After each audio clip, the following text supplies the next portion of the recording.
I'm Evan. I'm the founder of Berkley Hunt. We are a recruitment firm focused on in the tech industry, specifically in product, cloud, software, data, and AI. We focus predominantly across the US, and our strategy is partnering with venture capital organizations and helping them scale their portfolio companies. So what motivated you to transition from being a biller to founding your own company? When I started interviewing, I was interviewing for these head of kind of perm recruitment roles across some exceptional recruitment companies. And I was ultimately being asked to do what I technically did when I started Berkley Hunt. And I knew the impact and the influence that I would probably have in these companies was very minimal because they have their processes, they have their structure. And I always wanted to be a part of something that I wish I had kind of growing up going up the rankings in the recruitment sector. So initially interviewed a few companies, fantastic and whatnot. And then when I met Edmund, the idea of kind of starting my own recruitment company came to light, which seemed impossible at the time, but realized that it was possible. So yeah, just after a few weeks of that, it became more and more real. And then I just kind of set myself out to build a business that I would have loved to be a part of, and just making employees the forefront of our focus. So as part of that journey then, when you were thinking about setting up, what was that trigger moment that made you think, I'm going to do it? There was always an element of doubt in whether I could do it. But I think the trigger moment was the conversation with Edmund, really. And then after that conversation, I said, right, let me have a look at a few other options that offer a similar kind of concept. Recruiter obviously came out to be the best one for me, but I think though that conversation specifically is what opened up this world of starting Berkley Hunt. And then the passion grew, the desire to want to start a business grew. And then after that, it was just, there was one goal. And that's kind of when I pulled out of other processes and sat down and just started planning what this could really look like. So you mentioned that you were also looking at other options. Why weren't they quite right for you? So the other options were not quite right because there was some really lucrative options, to be very honest with you. One of the options was a $250,000 investment. It sacrificed a large number of the shares within the company. Kind of the idea of me wanting to build something that I was a part of, it meant that does fade away because the control I have over the business wouldn't be quite there.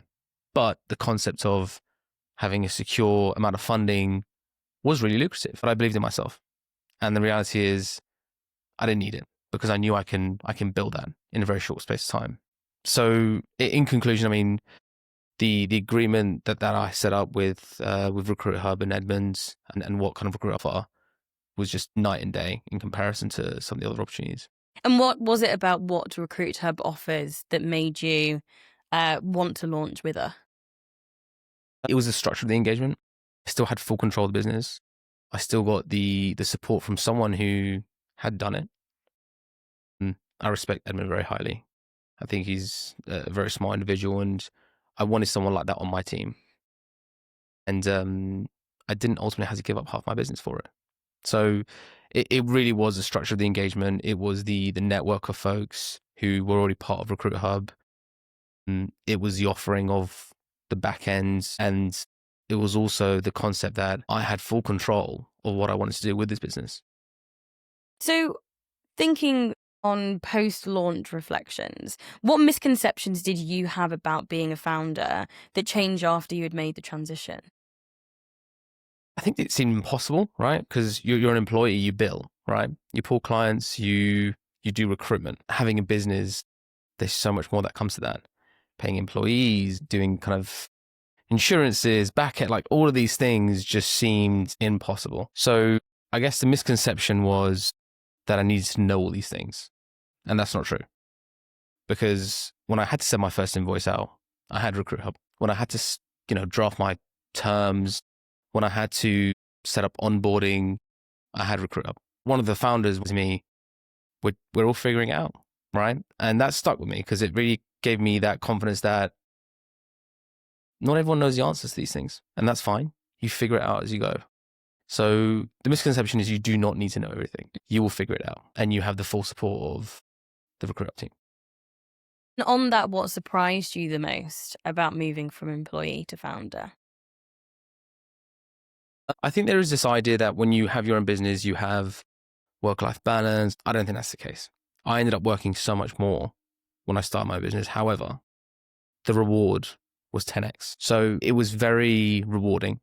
And the reward wasn't closing a deal or, making a placement or whatever it is. It was more so you were running an entire business. You were running a function that was once impossible. And every month at the moment at Berkley Hunt, we are doing things that we thought were impossible. 15, 16 months in, we're now 6 employees. If you said that to me when I started, I'd say to you, no way. Like, I would be happy if the business was still running, right?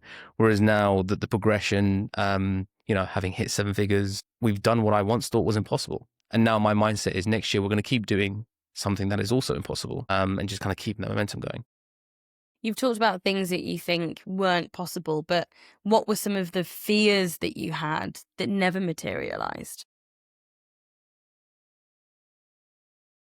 Some of the fears were things like, how do I send out an invoice? How do I set up VAT? How do I do payroll? Those were things I've just literally had no idea. And you do research and you think you can't physically get these things wrong, but they never materialized because it was a quick conversation with Edmund, right? It was a quick conversation with the recruit team. And now I do them on my own. So I think, yeah, those things were probably those were the biggest fears that I had starting Berkley Hunt. And that now that I think about it, honestly, they weren't even a fraction of something to even think about. So, what skills from your previous role have proven to be the most valuable for you as a founder? There's a few. I think one, are you a 360 recruiter? And it's not just about can you do it? Can you do it really, really well? Because once you have a business, there is a dependency on you to ensure that this business is still floated. You're steering the ship in the right direction. So whilst you see a lot of founders nowadays who start their own organizations who have done 360, but I think you need to have done it very, very well. The second thing, and this really depends on kind of where you want to head the business. So if you want a lifestyle, probably doesn't matter. But my idea was to grow the organization. I think having that management experience was really key. I think the biggest challenges most recruitment companies have is the people side, and you've got to get that right. So I applied that with the training that I've had in the past. And to be honest with you, I've been very fortunate that I've had 2 very good managers, very, very good recruiters. No one's perfect, but I took away the positives. I took away the negatives, and I guess, evolved them into the way that I would have liked to approach things. But I think that experience that I personally had in management scene just really shaped me out to kind of the way that I approach things. Let's say you're starting Berkley Hunt again. What things would you now prioritize and what things would you avoid?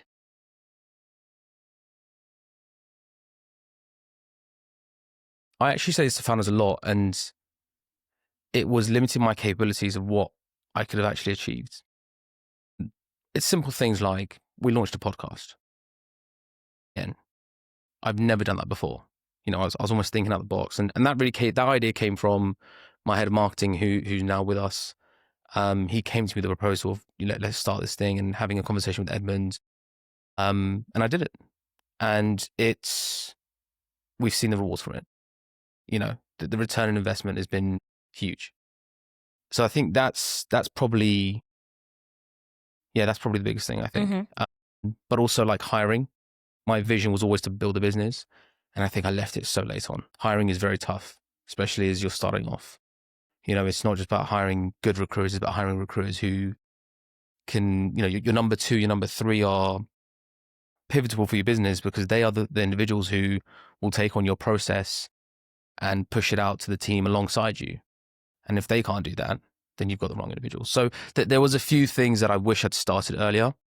But again, that came down to my capabilities of what I thought I could achieve at the beginning were quite limited. And then the confidence, started building, and, the push from the team at Recruit Hub as well was fantastic. What's the most valuable lesson you've learned since starting your own business? Execution beats ideas every day, every time. Execution. Fail fast. I always say that. If you've got an idea, just do it. Stop thinking about it. If it doesn't go well, get rid of it. I think there's a lot of circumstances where you would sit and talk about something for so long, try and plan around it. Da, da, da. We have a strict rule where if there's an idea, that's a good idea, let's just execute on it. Let's give it a go. Works, great. It doesn't, fail fast. If you could give one piece of advice to someone who is thinking about starting their own recruitment business, what would that be? I think don't start too early, but also don't start too late. You see a lot of people nowadays, and I think this is probably outside of Recruit Hub, who don't have much experience, and they would go off and start their own business because they think they can. It's not that easy. It really isn't. And now I appreciate my previous managers' roles a lot more and the stresses that they were under because I'm now in that position. But I think, yeah, don't start too early, but also don't start too late. I think the longer you spend at a company, how much recruitment are you really doing? And when you start business, the key skill is being able to bill. So it's just kind of finding that middle ground, I think, between the two.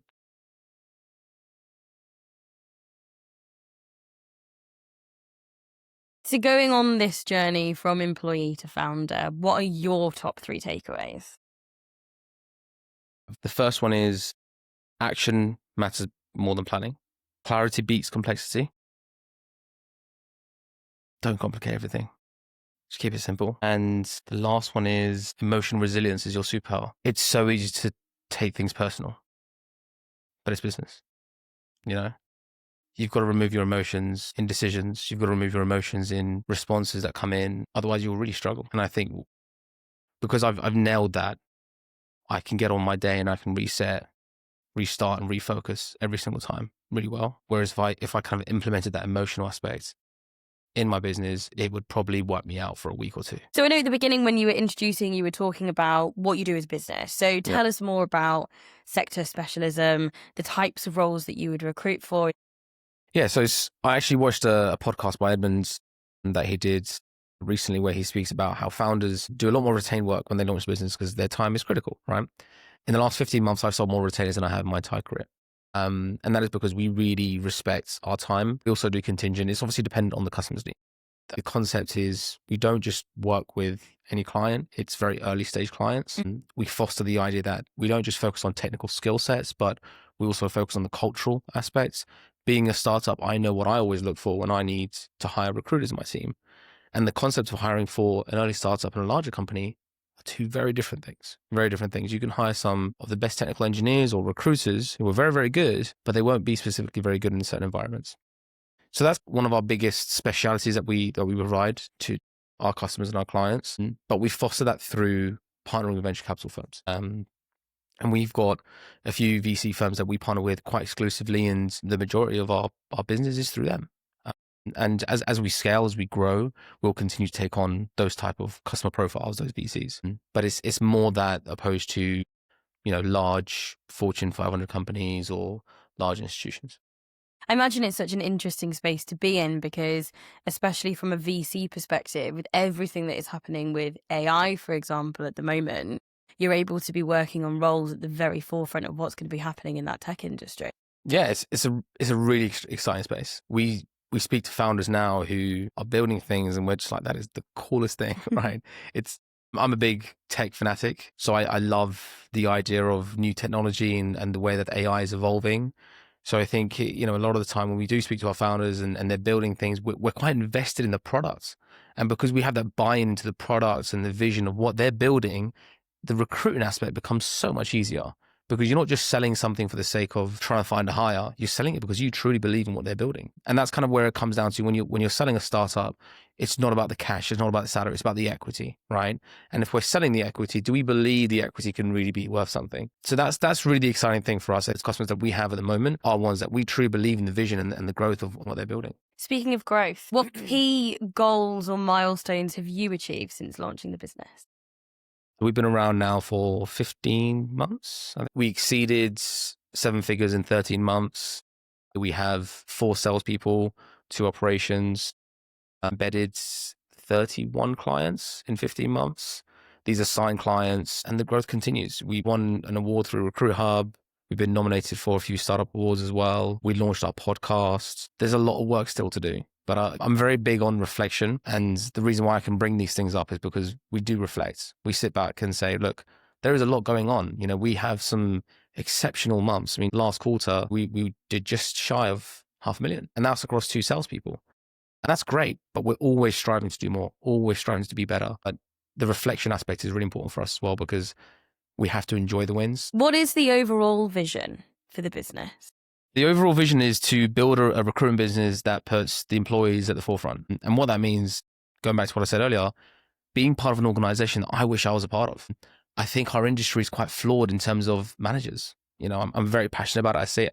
I say it out loud. And what I mean by that is you get these good recruiters put into these managerial positions, managing, mentoring the team, and they shouldn't be in that position. That's the reality of it. And I have a big philosophy that it's a saying where it's like, you eat last, right? We leverage external training. We've got an external L&D. We have one of our advisors who comes in and spends 1 day a month. We've got Edmund. We've got the Recruit Hub team. You will learn, and then this is kind of a fact, but you learn 80% of what you can learn from the first 20% of knowing someone. So you could learn 80% of the first 20% of knowing me. There is only so much I can keep teaching you. And that's why I leverage these external factors. Because I'm a big believer in, if you're going to join a company, you want to progress, you want to learn, you want to grow. And that's what we're trying to build. At the same time, we are high performing. We've not been around for too long, but our current team, the one sales individual who we've had in the business for about 4 or 5 months, is about to have his personal best year in the short space of time. We foster that idea of growing and learning, right? And it's not just you get in and you just do sales. You have to learn something new every week, every month. I'm very rigid on like monthly development plans, looking at like, what went right, what went wrong. We reflect on these things. And that's one of my biggest sells. Like outside of the concept of, yes, we do really good numbers, we bill really well, we've got some exciting clients. My biggest sell when I speak to people, when I interview them, is if you give me 100%, I'll give you 200% back. And that's something my old manager used to tell me. And I really believe in that, because I think if you're willing to give everything, I will give you twofold of what you give me. The real circumstances when I speak to these recruiters, a lot of the time, they don't have monthly development plans. Their managers just sit there and say, right, let me see your pipeline. Great, get on with it. And I think that's absurd. When I first started recruitment, my first manager, he managed me. He mentored me. He taught me things that I implement in my day to day. But, that goes back to kind of what I said earlier, is I was very fortunate to have 2 leaders who were the best in the space, I believe, right? And I learned a lot from them. Mm-hmm. Whereas a lot of recruiters now, less fortunate in that situation. And I think that can really affect your career, and, whether it's recruitment is something you end up doing for the long run. What's the goal for the next 12 months? So we have a headcount that we want to reach by the end of the year. We have a sales revenue target that we want to hit by the end of the year. We are approaching things year on year, to be very honest with you. I'd be lying to you if I said I have a 5-year plan, because if I had a 5-year plan, it'd probably be what we did this year, right? But I think we'll never grow, I guess, beyond 20 people. I don't believe we'll ever do that, because I think that's where managing the culture, managing processes, managing the quality starts to get impacted. I'm not trying to build a 50, 100 person recruitment business. I'm trying to build a small boutique startup that people truly enjoy working for. But with all the revenue we build, it goes back within the team, right? So how do we keep profits, but everything else goes back into the organization? We're not trying to build an organization that has high profits. Yeah, everyone's making good. No, we want to make commission, salaries brilliant, down the line, offer company cars. We already offer our private healthcare. How do we offer gym memberships? We want to really roll out the red carpet for the employees. And that goes back to what I said earlier, is this is the place that I wish I was a part of. That is what I'm trying to build. What is it like to work for your business in terms of what makes you different? I lead by example. I'll never ask my team to do something that I don't do. And that's even with KPIs. Like, I'm on the KPI board at the top week in, week out.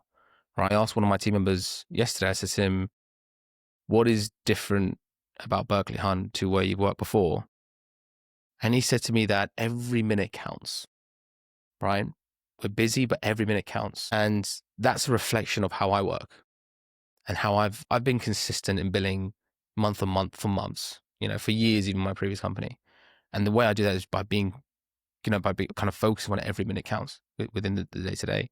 But I think working for Berkley Hunt, you'll be able to see the way that I do recruitment, the playbook. I have the mindset that I am in the top 1%, and that's kind of how I operate. And I'll always be in the top 1%. You could put me in any market, in any industry, I'll always come out on top. And the concept of working for Berkley Hunt is you get to see that in action, not just I did it in 2022, I did it in 2023. I did the $1 million in 2022 and 2023, but that doesn't matter. This year, I'm demonstrating to my team that I'm going to do $1 million this year as well. And they're seeing it for themselves. So it is being able to work for someone who is capable of doing what they say, not in the past, not their track record, but in present, because I think that's what matters.